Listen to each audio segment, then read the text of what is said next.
controverse sur ours ou taureau. Quel comportement des investisseurs? Faut-il être haussier ou baissier, malthusien ou schumpeterien? Vous savez tous que la liquidité s'est plutôt asséchée sur les marchés. Nous allons essayer de vous répondre avec Olivier Perronnet, président de Funexi, et Rachid Sekak, associé fondateur de Sekak Conseil. Pour répondre à la question posée, il faut apporter un éclairage sur l'hétérogénéité de ces comportements, en fonction notamment des catégories d'investisseurs, des classes d'actifs, des régions du monde et des horizons temporels. Mais surtout, il faut s'interroger sur les opportunités d'investir et sur comment garantir un retour du capital sur capital suffisant dans un contexte qui est apparemment chaotique, marqué à court terme par la guerre en Ukraine, la fragmentation du monde qui en est résultée, la montée de l'endettement, y compris public, les tensions inflationnistes persistantes et la hausse des taux d'intérêt. Et à plus long terme, par le ralentissement continu de la productivité du travail, qui est quand même un vrai problème et un vrai sujet, en tout cas du point de vue des économistes, la baisse de la productivité du capital, n'est-ce pas? La baisse de la part des profits dans le PIB aux États-Unis, non point qu'il faille que les profits aient une part énorme dans le PIB, mais néanmoins c'est une interrogation sur le lien avec l'investissement, les coûts de la transition énergétique à venir, les défis de l'environnement au niveau de la biodiversité, la normalisation de la production dans le cadre de régulations de plus en plus exigeantes, et je laisse de côté un certain nombre de sujets. Certes, l'univers des risques n'a jamais été aussi menaçant. Alors, que faire dans ces conditions? Avant de céder la parole à nos panélistes, je voudrais rappeler 3 constats importants pour notre discussion. Premier constat, nous voyons des comportements globalement malthusiens au niveau de l'investissement dans les économies avancées. Ceci est important. La formation nette, la croissance du capital productif est entre 1 et 1,5%, c'est-à-dire que si la productivité du capital est faible, cela veut dire que la croissance est par définition limitée dans nos régions à 1,5% sur le long terme. Les explications de cela sont multiples, n'est-ce pas? La première a été citée dans de nombreux panels, c'est que l'épargne européenne, curieusement, ne finance pas vraiment l'investissement européen, n'est-ce pas? Ça fait partie des questions. Pourquoi? La deuxième, eh bien, c'est que cet univers des risques qui s'est étendu, c'est vrai qu'aujourd'hui, on peut toujours se demander, au fond, que sera demain? On l'a toujours pu se demander, mais aujourd'hui, plus que jamais, l'incertitude est de mise. Et troisièmement, c'est que l'État lui-même s'est retiré, n'a plus fait de grands paris publics, de grands paris sur structure neuve, et on l'a bien vu, n'est-ce pas? Il a même abandonné l'un des grands paris qui nous aurait permis, n'est-ce pas, la transition et faciliter la transition écologique, comme le nucléaire. Et enfin, j'insiste sur la baisse tendancielle de la productivité dans les économies avancées, qui a été très bien mise en évidence par l'économiste Robert Gordon, n'est-ce pas, et qui pose un problème. Sommes-nous sur une tendance longue ou simplement sur une tendance cyclique? Et là, il y a quelques interrogations, n'est-ce pas, qui demeurent.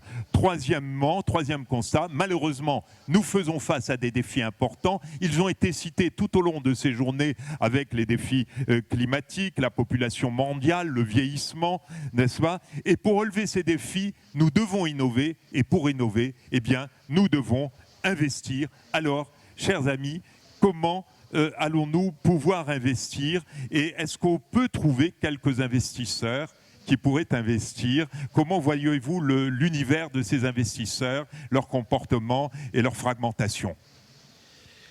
Merci. Vous avez la parole. Merci Philippe. Il y a beaucoup de questions dans la question. Quand on parle d'investisseurs, d'abord de quels investisseurs parle-t-on? Particuliers, entreprises, institutionnels, français, européens, américains, asiatiques? Qu'est-ce qui fait qu'un investisseur va être considéré comme un ours ou un taureau? Ses anticipations rationnelles, son goût du risque? De quel type d'investissement parle-t-on? D'investissement structurant à long terme, spéculatif? Et comment ces investissements vont-ils être financés? Quelle place laisse-t-on au levier? Alors, quand on observe la situation actuelle, on relève le doute et l'attentisme, et au travers aussi de quelques paradoxes.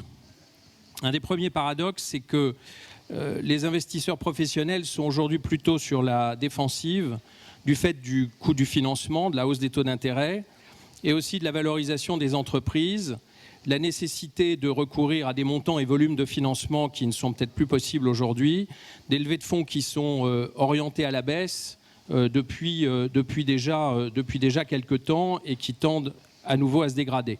Ce qu'on constate, c'est qu'après une année 2021 qui avait été frénétique, le volume des opérations de capital investissement s'est réduit en 2022, tout de même de 22%. Donc on parle de masse, même si l'effet de base était considérable, on parle d'effets importants.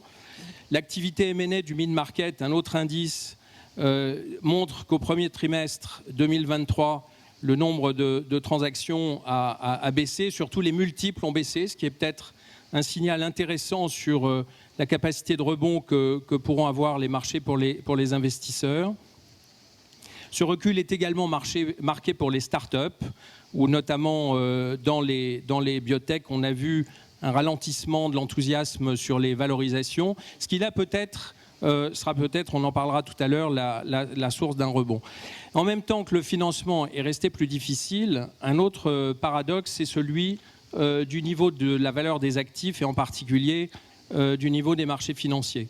Le CAC 40 se trouve à un niveau extrêmement élevé, sur des multiples historiquement élevés, même si jeudi dernier on a eu une séance très volatile, là aussi qui est peut-être porteuse d'un certain nombre d'évolutions à court terme. Enfin, les grandes entreprises sur les grandes années, et singulièrement les entreprises américaines, ont privilégié ces dernières années le rachat d'actions, qui atteint des niveaux presque équivalents au versement des dividendes, ce qui est quand même un indice d'une difficulté à trouver des projets d'investissement. Et là aussi, c'est un phénomène qui devrait évoluer, mais la période d'incertitude géopolitique dans laquelle on a vécu ces 3 dernières années ont montré une résilience, mais en même temps, dans quoi investir aujourd'hui, le comportement ours pourrait être privilégié. C'est un peu ce qu'on constate sur certaines filières. Merci beaucoup, Olivier. Mais Rachid, dans cet univers qui est au fond très risqué sur le plan géopolitique, sur le plan monétaire, sur le plan financier, sur le plan environnemental, on a l'impression que tous les risques arrivent. Comment peut réagir un investisseur face à ces risques et comment le voyez-vous, ces stratégies possibles? Alors tout d'abord, vous parlez près. C'est bon. Ah oui, tout d'abord, devons-nous parler de risque ou d'incertitude? C'est deux choses différentes. L'incertitude, c'est des choses qui, par nature, ne sont pas probabilisables. Donc, ce n'est pas du risque, c'est de l'incertitude. Le risque, on sait le gérer, l'incertitude, on ne sait pas la gérer. Alors, qu'est-ce qui s'est passé depuis 24 mois ? Depuis 24 mois, on a un environnement qui est compliqué, chaotique, et il est souvent contradictoire. On peut dégager de cet environnement 4 caractéristiques. La première caractéristique, c'est que la dimension géopolitique est déterminante. La deuxième caractéristique, c'est que nous avons malgré tout une forte incertitude sur les données économiques. Par données économiques, il faut parler de l'inflation, de la croissance économique et de la situation des secteurs bancaires dans un certain nombre de pays. La troisième incertitude, c'est la fin de l'argent facile. On sort d'une période où l'argent était facile. Et la quatrième incertitude, c'est qu'on sait qu'on va vers quelque chose de nouveau, mais on a un mouvement chaotique vers quelque chose de nouveau, avec des nouveaux paradigmes, mais on a du mal à les maîtriser. Alors, quelle a été l'attitude des investisseurs? Par investisseurs, je veux dire les gestionnaires d'actifs. Les gestionnaires d'actifs, ça a été en fait un balai hésitant entre la prudence et la panique. Il y a eu des périodes de prudence, il y a eu des périodes de panique. Comme le disait Olivier, on a joué la défensive. On était dans la défensive. Alors la défensive, ça s'est traduit par quoi? La défensive, c'est qu'on a mis les actions au régime sec, on les a sous-pondérées, très probablement parce qu'elles sont surévaluées. L'obligataire, ça a été géré comment? On a eu la valse, on peut appeler ça la valse de la réduction des durations pour éviter les montagnes russes des variations de taux d'intérêt. Et puis, on a eu le flight to quality, qui veut dire que, grosso modo, on a une croissance assez fulgurante du monétaire qui est la qualité et qui, en plus, pour le moment, est fort rémunérateur. Hein. Donc, voilà un petit peu où on en était. Alors, l'avenir. L'avenir, c'est quelque chose qui ressemble un peu à un jeu de piste dans un labyrinthe. Hein. C'est un jeu de piste dans un labyrinthe.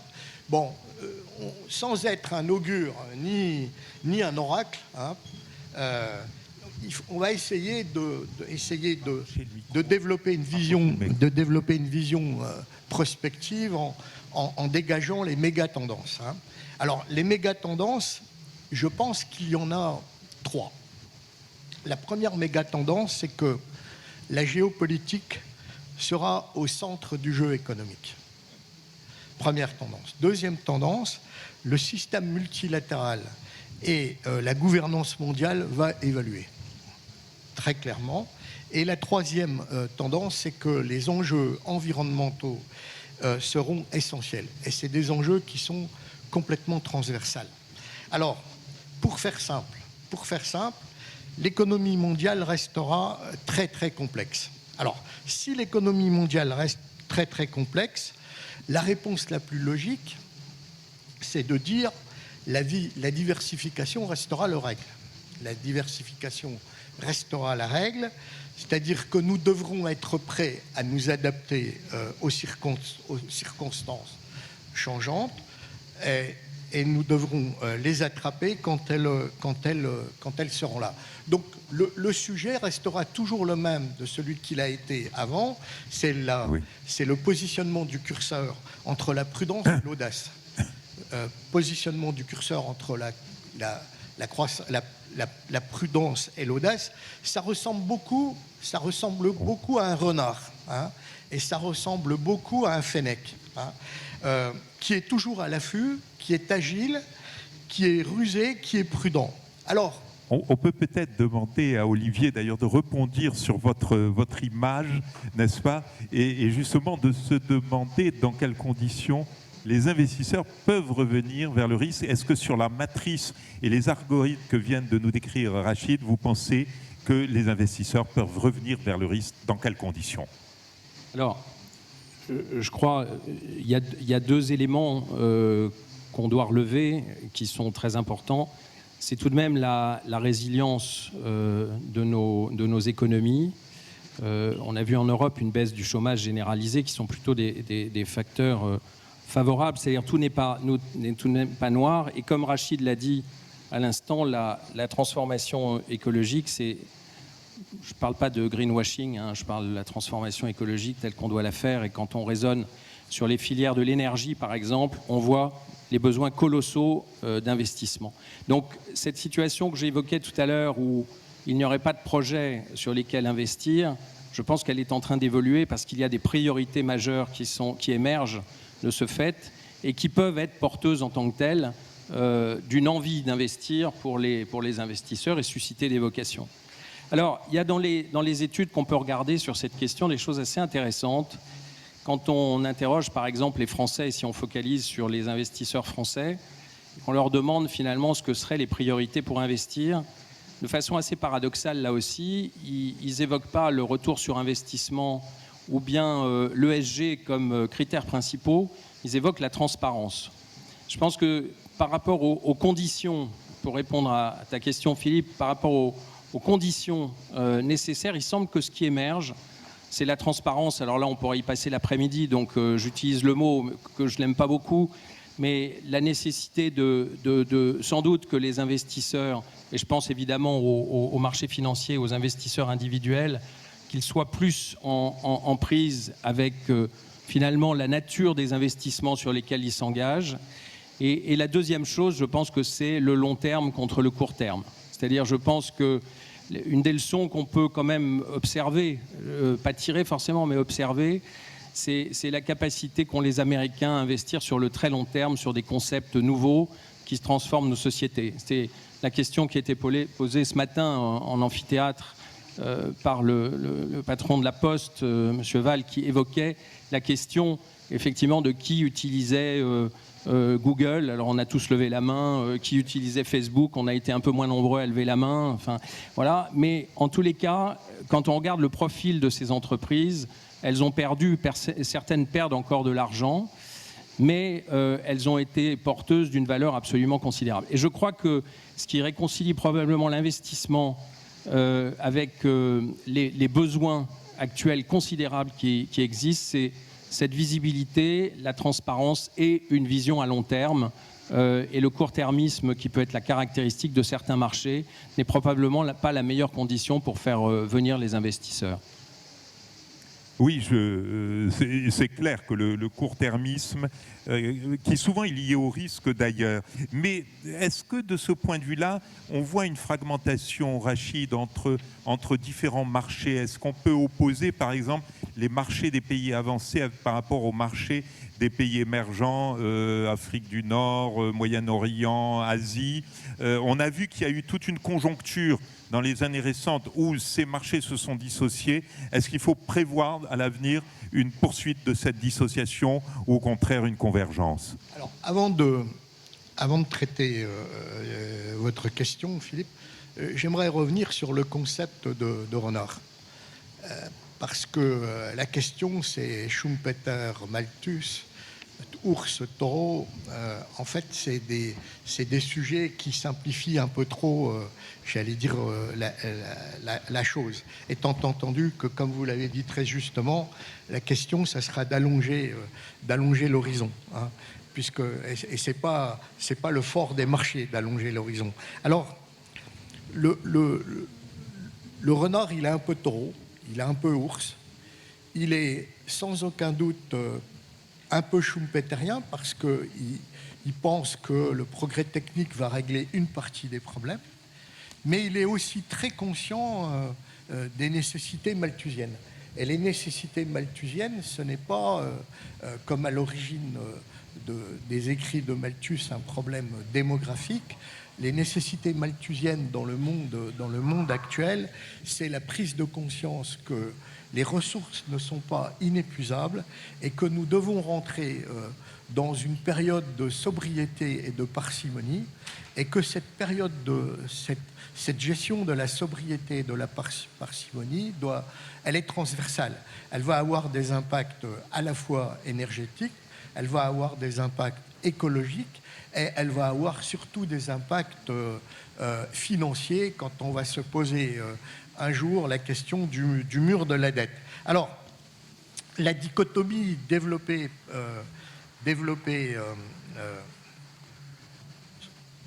émergent, c'est un sujet à traiter. Bon. Il y a deux catégories d'émergents. Si vous regardez l'Asie que je connais bien, très clairement, l'Asie est un gros potentiel d'investissement, tout simplement parce que la croissance démographique, la variable démographique est intéressante, parce que le commerce intra-régional et la coopération intra-régionale est forte. Elle sera très probablement tirée par une Chine qui sera en forte croissance. Et il y a aussi une capacité à accélérer, de combler les retards technologiques. Donc, sur l'Asie, et notamment la zone ASEAN, je n'ai aucun doute que c'est un potentiel d'investissement très intéressant, pour être simple. Alors, l'Afrique, c'est autre chose. L'Afrique, c'est très hétérogène. Face à la résilience, tous les pays ne sont pas dans la même situation. Franchement, il y a un très fort ressentiment en Afrique vis-à-vis de l'Occident au sens large. On peut se poser la question où va se positionner l'Afrique, parce qu'il faudra bien qu'elle se positionne. Hein. Et comment l'Afrique sera traitée du fait de la plus grande combinaison entre le politique et l'économique en Afrique qu'en Asie. Est-ce que l'Afrique sera un acteur ou est-ce que l'Afrique sera un butin, hein? Alors, bien évidemment, il sera totalement nécessaire d'investir en Afrique, tout simplement pourquoi une question évidente, c'est que la transition climatique dans le monde réussira ou ne réussira pas, et elle est globale. C'est-à-dire il ne peut pas y avoir une transition écologique et climatique en Europe et aux USA sans qu'elle soit identique en Afrique. Ça nécessitera donc de gros investissements. Oui, donc vous dites effectivement que, et je crois que ça a été dit dans plusieurs des sessions auxquelles vous avez tous participé, que les investissements climatiques nécessitent de gros investissements. Maintenant, soyons un peu iconoclastes. Au fond, nous prenons un certain nombre de mesures. Nous disons que nous n'allons plus construire de voitures thermiques. Nous disons qu'il faut rénover les immeubles. Est-ce que les investisseurs, l'investissement est capable de suivre le rythme que la régulation est en train de tenter d'imprimer à l'économie? Est-ce que vous pensez que les investisseurs seront là, au rendez-vous, en fait, et que ce sera chose aisée ou chose difficile? Olivier. Je pense que je ne suis pas le plus éclairé. Là aussi, moi non plus, je ne suis pas un oracle devant vous. Effectivement, beaucoup de choses ont été dites sur le sujet. Je pense qu'en réalité, il y a deux questions dans la question. Il y a la capacité d'innovation, c'est-à-dire d'apporter des solutions techniques, technologiques et de toute nature aux problèmes écologiques. Et quand on parle notamment d'arrêter les voitures thermiques en 2035, c'est un challenge absolument considérable pour l'industrie automobile. Quand on parle du nucléaire aussi, où la France a changé sa doctrine récemment et repart, on voit qu'il y a des besoins absolument considérables et la nationalisation, de mon point de vue, n'est qu'une étape, le financement restant une question posée. On voit que les start-up, par exemple, se mettent aussi sur le petit nucléaire. Donc il y a, on voit des opportunités extrêmement importantes. Et il y a surtout une chose qui me paraît importante, c'est de savoir, c'est le deuxième volet de la question, c'est y a-t-il des capitaux disponibles? C'est-à-dire la frilosité qu'on évoquait tous en début de cette session. Est-ce que c'est une frilosité ou est-ce que c'est une insuffisance de capitaux à investir? Alors là, je crois qu'on peut se rassurer. Ces années de quantitative easing et cette année d'argent facile, comme l'a dit Rachid tout à l'heure, a créé quand même des poches et des réserves absolument considérables. Et une étude récente montrait que le private equity, par exemple, a ce que l'on appelle, selon le terme vulgaire, de poudre sèche, 2000 milliards de dollars qui sont prêts à s'investir selon des choix d'investissement qui restent ouverts. Donc je crois que si l'innovation est là et les projets sont là, trouver de l'argent pour y investir, ce ne sera pas forcément les finances publiques qui sont là pour le coup asséchées à peu près dans toutes les géographies du monde. En revanche, dans le domaine de l'investissement privé et avec des modes à inventer sur notamment qui prend la charge du risque et qui flèche. Est-ce que c'est les États stratèges qui flèchent? Est-ce que c'est l'innovation qui flèche et qui donne envie? Et quels sont les modes et les produits structurés qu'on trouve pour flécher cet argent vers les projets que l'on veut développer? Là, il y a probablement un rôle de la puissance publique et oui, d'une façon générale des institutions. Rachid, vous partagez cet optimisme? Je partage totalement cet avis. L'argent est là. L'argent est là. Malheureusement, il sert à financer autre chose que les investissements en Europe. Mais entre l'argent et les objectifs qui sont recherchés, il y a un maillon manquant au milieu, c'est précisément les projets. Et pourquoi les projets ne sont pas là? C'est parce que je crois que le cadre du calcul économique n'est pas encore stabilisé dans un certain nombre de sujets, notamment la transition écologique et la transition climatique. On a besoin de stabiliser le cadre du calcul économique. Et la deuxième chose, par rapport à ce que disait Olivier, j'étais il y a quelques jours avec le ministre de l'Industrie qui nous disait tout simplement, le rôle de l'État, c'est de rendre rentables des choses qui ne le sont pas, mais qui sont indispensables. Voilà. Voilà, écoutez, merci. Est-ce qu'il y a une question? Je n'en vois pas. Madame, oui, très rapidement.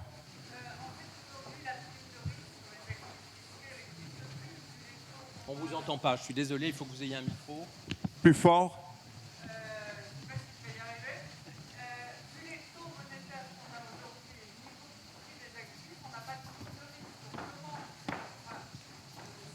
Alors, peut-être je peux quand même vous répondre. L'equity risk premium à ce qu'on appelle l'equity risk premium, statistiquement a baissé, mais elle reste relativement élevée. Elle reste relativement élevée.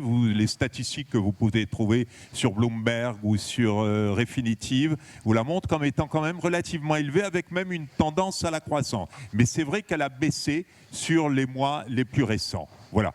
Donc là, je crois qu'il y a quand même une equity risk premium, il y a une prime de risque qui est payée. Maintenant, vous avez raison, la vraie question, est-elle suffisante pour motiver les investisseurs ? Alors, je me permets, je crois que là, nous devons clore malheureusement, et j'en suis désolé, ce débat. Je voudrais remercier Rachid et Olivier pour leur prestation. Je vous propose qu'on les applaudisse et je vous remercie pour votre attention.